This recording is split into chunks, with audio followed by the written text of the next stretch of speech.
This is Keith Mitchell here at PAX East 2020, and we stopped by the Panzer Paladin booth, and we're speaking to one of the animators of this upcoming game. Howdy, sir. Yes, indeed. I'm Justin. I do animation here at Tribute Games on Panzer Paladin. This is our current project in the works. We've been at it for a year, and it's slated out this summer, out on Switch and on PC on Steam. In fact, the Steam page just went up, so you can wishlist it already. Oh, cool. Is there an announced price for this yet? Ballparking it, but we're not gonna say for sure. Something like $20. Okay. So, folks, I just got them playing about a good 7 minutes of the game, and so far I've enjoyed everything. Got my butt kicked at the end, but I did beat the boss. I did manage to beat the boss. 7 minutes is a respectable time, by the way. That's nearer to the better times we've seen. I'm gonna go back and do it again. Yeah. But I noticed a lot of similarities from a lot of games of old. So let me see if I can guess some of these games. So we talked about this before. So I said Metal Storm. Yep. Mega Man. Yep. Shovel Knight. Some of it, yep. Blaster Master. Indeed. I won't say the other game because you already gave me a hint about that one, so that'll be cheating. I want to say some of the platforming is maybe Castlevania-ish. There's definitely some. Look, we take a lot of cues from a lot of old games because that's the games that we grew up with.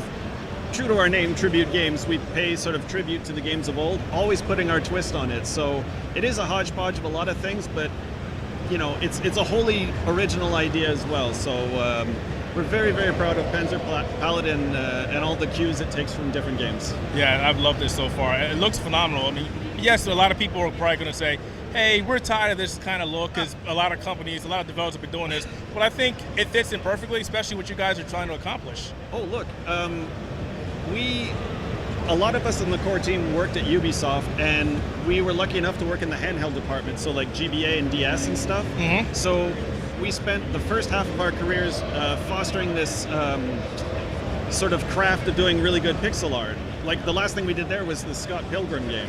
Let's not talk about the game. No, let's talk about the game. Let's talk about that is one of my favorite beat 'em ups of all time, and sadly it is stuck on the Xbox 360 and PlayStation. But we want to see that game again, but look, it's stuck. It's a whole other can of worms. Man, I love that game. I love it so much. And the point was that after, what do you do after Scott Pilgrim? Well, you start your own company and you make your own games because there was nothing else to do after that. So yeah, we really wanted to preserve the craft of pixel art and this style of game. It's a thing that we know people want to play, so it's almost like you feel like it's a calling, it's a duty, you want to do it.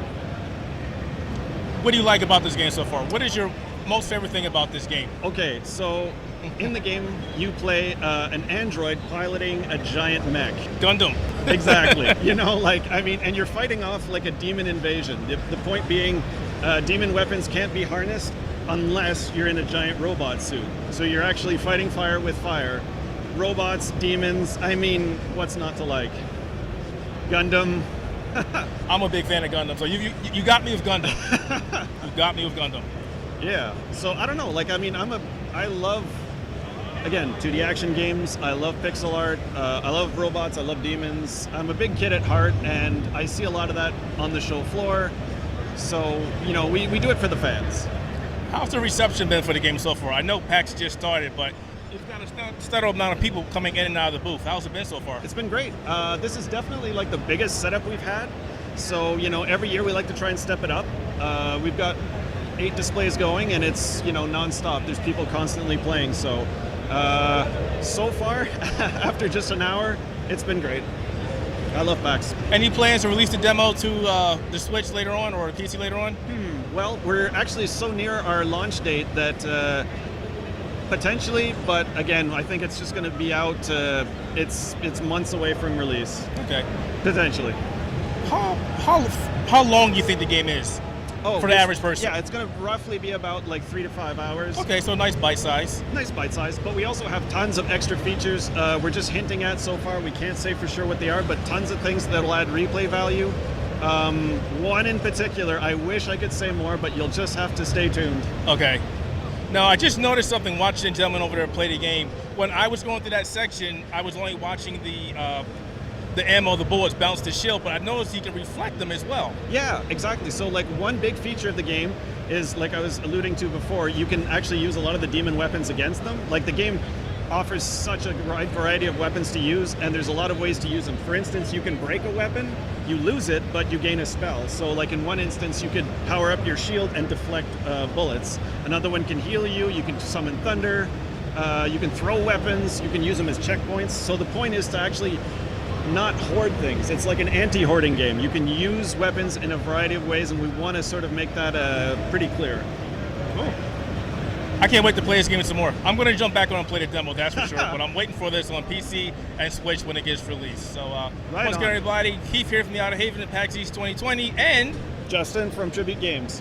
Look for this game when it comes out later this year. Thanks, man. Thank you. That was awesome.